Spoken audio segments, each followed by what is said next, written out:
Bwana, mambo vipi? Safi. Wewe unaitwa nani? Mimi naitwa Chongo. Chongo?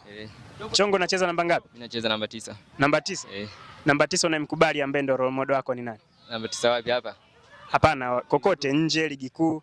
Namba 9 naye mkubali mimi kwangu ni Selemani Mwalimu. Selemani Mwalimu? Ndio ambaye unaiga move zake. Safi kabisa.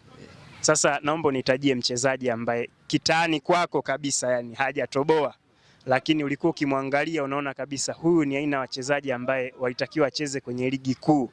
Huyu alitakiwa acheze na kina fulani kwenye ligi kuu, lakini haikutokea. Ni nani? Kwangu mimi ni kakaangu. Kaka yako anaitwa nani? Kaswahili. Anaitwa? Kaswahili. Kaswahili. Kaswahili alikuwa na ubonda kweli kweli. Alikuwa anacheza namba ngapi? Alikuwa anacheza namba 5 na namba 9. Namba 5 na namba 9? Bado yupo? Hapana, alifariki. Oh, pole sana. Ni brother yako kabisa?